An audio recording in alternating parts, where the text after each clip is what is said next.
Ahojte, vítajte pri mojom dnešnom videoblogu. Dnes spolu spravíme jeden z mojich najobľúbenejších koláčov, čo je mrkvový koláč s maslovo-syrovým krémom, ktorý úplne ideálne pasuje k tomuto ročnému obdobiu, ktoré máme vonku. Takže poďme spolu na to.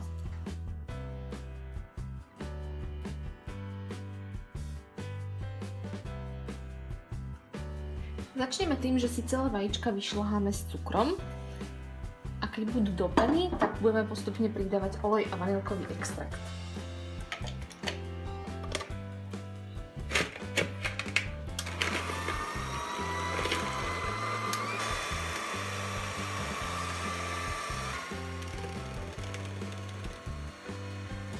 Keď máme vajíčka s cukrom vyšľahané do peny, postupne budeme prilievať olej a vanilkový extrakt.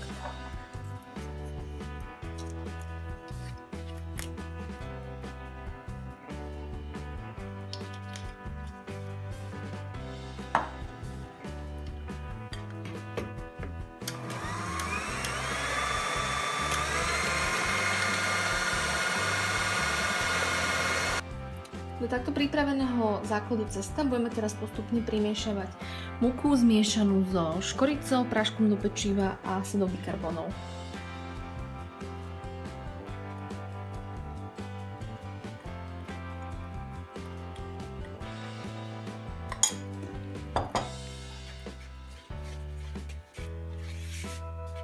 K tomu na striedačku môžeme primiešať nahrubo posekané vlašské orechy a časť mrkvy. Posekané najemno alebo postruhanej.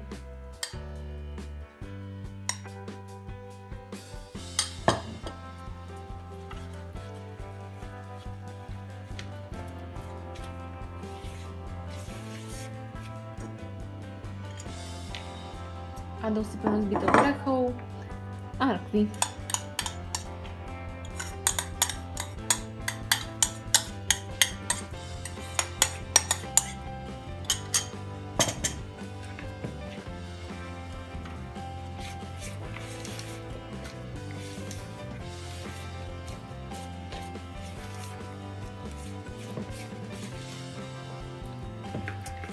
Takto pripravené cesto teraz vylejeme do vymastenej tortovej formy a pri 170 stupňoch necháme piecť 20, 30, 40 minút, budeme sledovať.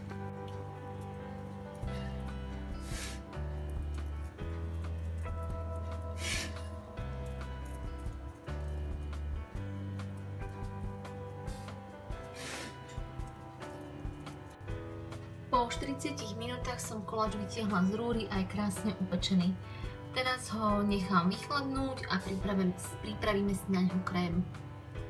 Krém si pripravíme tak, že do predšľahaného masla s cukrom budeme postupne pridávať teraz krémový syr a budeme postupne zašľahávať pomaly, aby sa nám krém nezrazil. Krém je hotový, odporúčam mixovať ho radšej na menších otačkách a chvíľku dlhšie ako na rýchlych otačkách a málo, pretože by sa vám mohol seknúť. A určite majte maslo aj krémový syr izbovej, prípadne rovnaké teploty. Koláč môžeme teda dozdobiť krémom a pridáme buď vlašské orechy, med, agave alebo javorový sirup podľa chuti. Prípadne si tam nastrúhajte ešte bielú čokoládu alebo posypte škoricovým cukrom. Koláč máme hotový.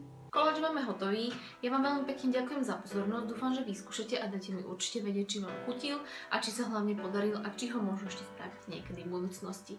Tuto dole v popise vám nechám presný zoznam surovín a takisto odkazy na všetky moje sociálne siete, či už Facebook, Twitter, Instagram alebo všetko, čo potrebujete vedieť, takže stačí sa prihlásiť na odber a budete vidieť, čo je nové a čerstvé v mojej kuchyni.